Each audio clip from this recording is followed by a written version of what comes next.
Mas, kamu keramas lagi? Tanyaku ketika Mas Radit pulang dari kerja. Entah mengapa, akhir-akhir ini dia sering keramas malam hari. Memangnya kenapa kalau aku keramas?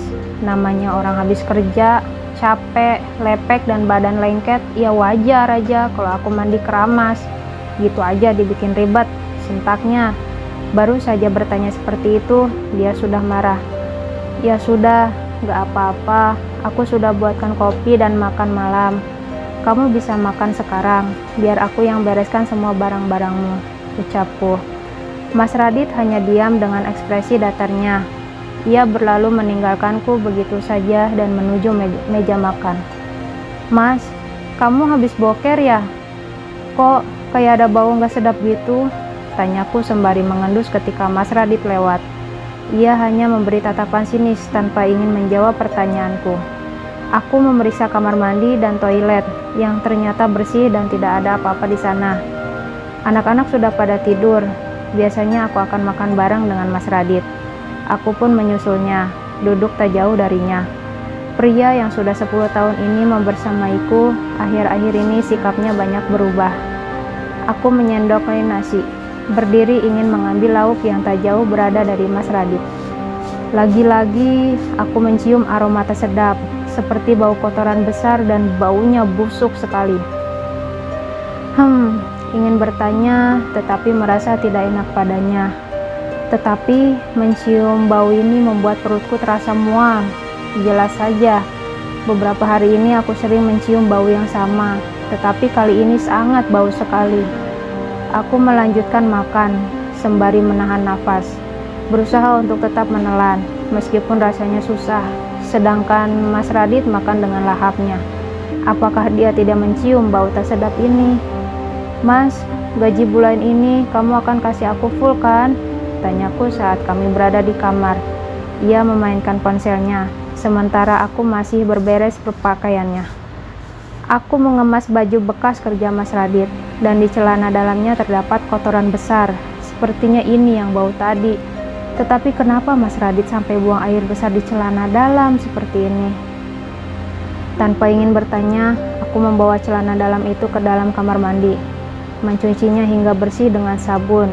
Ya, aku sebenarnya sangat penasaran, tetapi tidak enak hati untuk menanyai.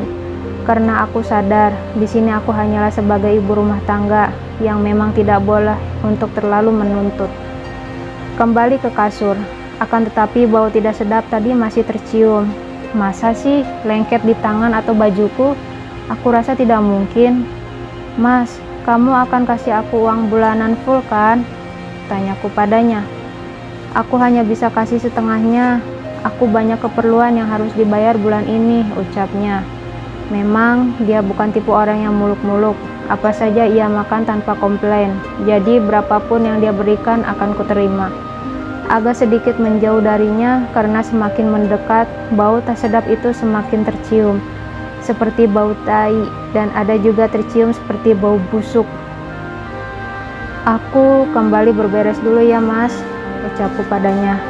Tak ingin melukai hatinya, aku pun urung untuk bertanya soal celana dalam yang ada kotoran tadi padanya. Aku kembali beberes kamar dan bahkan tas kerjanya.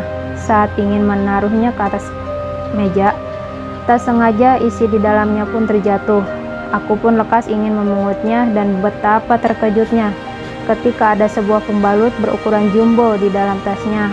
Punya siapa pembalut ini? Mas, kok di dalam tas kamu ada pembalut?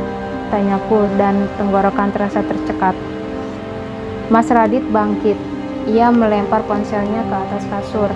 Kemudian ia mendekatiku dan mengambil pembalut itu. Ini sebenarnya aku beli untuk kamu. Ternyata aku lupa kalau kamu kan pakai KB implan dan gahed. Apakah dia sedang beralasan? Kenapa dari wajahnya seperti terlihat gurat ketakutan? Mas Radit mengusap jidatnya, menghela nafas kecil seperti ada yang sedang ia sembunyikan. Kalau begitu sini, biar ku simpan. Siapa tahu aku datang bukan meski aku pasang implan, ucapku padanya. Memang sudah 3 tahun lamanya aku pakai KB implan di tangan.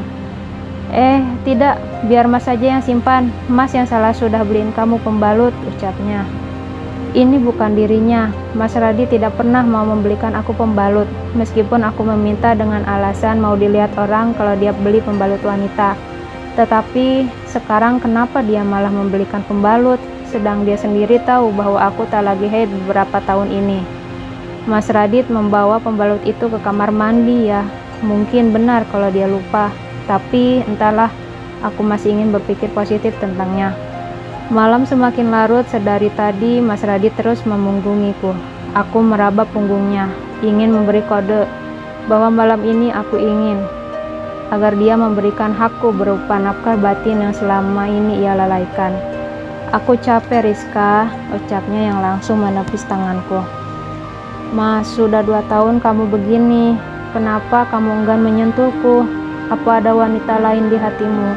Tanyaku dengan lantang. Rasanya tidak sanggup jika harus seperti ini terus. Sampai saat ini aku masih berharap agar rumah tangga kami bisa sehangat dulu. Bukan begitu. Aku capek tahu habis kerja seharian. Masa harus melayani kamu lagi? Tanyanya. Seolah aku ini seorang jalang yang sedang kurang belayan. Aku mencebik, kesal saja dengan sikapnya. Memang aku pernah mengikutinya beberapa kali, tetapi tidak pernah memergoki jalan dengan perempuan lain. Hal itu pula yang menguatkanku untuk bertahan sampai sekarang dan masih berpikir positif bahwa dia tidak berselingkuh di belakangku. Dengan perasaan kesal, aku pun memunggunginya. Kami tidak lagi mengobrol. Sepanjang malam hanya dinding yang kutatap dalam hening yang terus mendekap. Aku merasa seolah terperangkap dalam gelora yang terus membekap. Mas, kamu ngapain di dalam? Kok lama sekali? Tanyaku padanya saat Mas Radit lebih lama berada di dalam toilet dari biasanya. Sebentar, sabar dong, gak usah mendesak gitu, ucapnya berteriak. Iya, aku sudah sediakan sarapan. Alan dan Alin sudah menunggu di meja makan, ucapku padanya. Tak berapa lama pintu toilet terbuka. Wajah Mas Radit terlihat masam. Ia mendengus kasar dan melewatiku begitu saja. Kembali bau busuk tercium saat ia berlalu di dekatku, seperti bau kotoran manusia yang menyengat. Merasa penasaran, setelah Mas Radit keluar dari toilet, aku pun langsung masuk ke dalam sana dan berniat untuk memeriksa apakah ada yang mencurigakan. Akan tetapi tidak ada hal yang mencurigakan. Sampai pada akhirnya mataku menangkap sesuatu di dalam tong sampah. Ini kan pembalut semalam, kenapa bisa terbuka dan bungkusnya berada di dalam tong sampah? Siapa yang memakainya? Aku masih bertanda tanya dengan pembalut tersebut. Sesampainya di meja makan, ada pemandangan aneh. Alan dan Alin tanpa murung dengan menundukkan kepala mereka menatap piring berisi nasi goreng spesial kesukaan mereka. Mas Radit makan dengan lahap tanpa peduli dengan Alan dan Alin. Loh, anak-anak, mama kok nggak makan? Kenapa? Nggak suka ya? Bertanya dan duduk di sebelah Mas Radit. Lagi dan lagi bau busuk bercampur kotoran menguar memenuhi indera penciumanku. Namun, Mas Radit tetap saja melahap makanan tersebut dengan lahap, tanpa peduli saat aku datang. Alan, Alin, cepat sarapannya. Hari ini mama akan mengantarkan kalian. Anak-anak tetap saja tidak menjamah makanannya. Sesekali hanya melirik dan mengusap hidung. Apa mungkin Alan dan Alin juga mencium bau busuk yang menohok ini? Aku membatin sambil menyuapi nasi goreng ke mulut dengan malas. Mual, sudah pasti. Mas Radit sudah selesai makan dan segera bangkit. Mas, tunggu. Mengejar langkahnya yang sudah menuju keluar. Mas Radit tidak menjawab. Ia sibuk memakai kaos kaki dan terlihat akan menyambar tas yang masih aku pegang ini. Mas, apa sih, Riz? Mau membahas tentang tadi malam? Sudah berulang kali aku mengatakan padamu. Akhir-akhir ini aku terlalu sibuk dan lelah. Kenapa kamu tidak mengerti juga sih? Jawab Mas Radit agak menyolot. Ekspresi wajahnya tampak kesal sekali dan menyambar dengan kasar tas yang masih ada di tanganku ini. Niat hati akan bertanya tentang pembalut, urung karena melihat ekspresi Mas Radit yang seperti itu. Oh iya, tolong kemaskan pakaian beberapa setel. Aku akan berangkat keluar kota selama 3 hari, nanti sore. Akan mengecek proyek besar dengan klien baru, ucap Mas Radit seraya berlalu begitu saja. Tidak ada lagi acara cium kening dan cium tangan seperti yang kami lakukan selama ini. 2 tahun belakangan ini Mas Radit berubah drastis. Ia tidak bisa lagi bersikap lembut padaku dan anak-anak. Mas Radit terlihat sangat sibuk dan cuek sekali.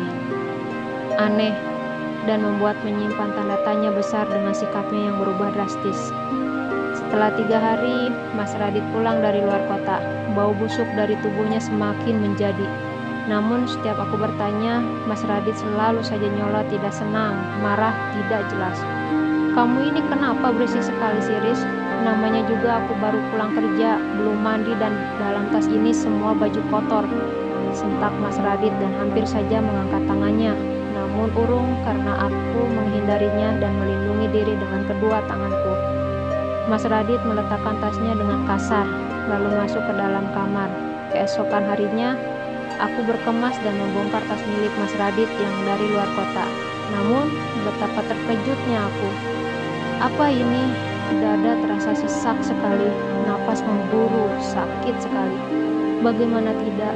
Di dalam tas milik Mas Radit ada sepasang pakaian dalam bra dan celana dalam daun, dan baunya, na'udzubillahi min dzalik, busuk sekali. Melemparkan asal benda tersebut, perlahan bulir bening mengalir dari kedua sudut tetra. Bukan hanya pakaian dalam, di sana juga ada pembalut yang sama persis seperti beberapa hari yang lalu yang ada di dalam tas Mas Radit. Apa salahku, Mas? Kenapa kamu tega melakukan ini padaku? Lirihku sambil memeluk kedua kaki yang melipat. Tangis pecah begitu saja. Aku merasa tidak berguna sama sekali. Pernikahan kami yang tidak sebentar kami lalui dan kini Mas Radit.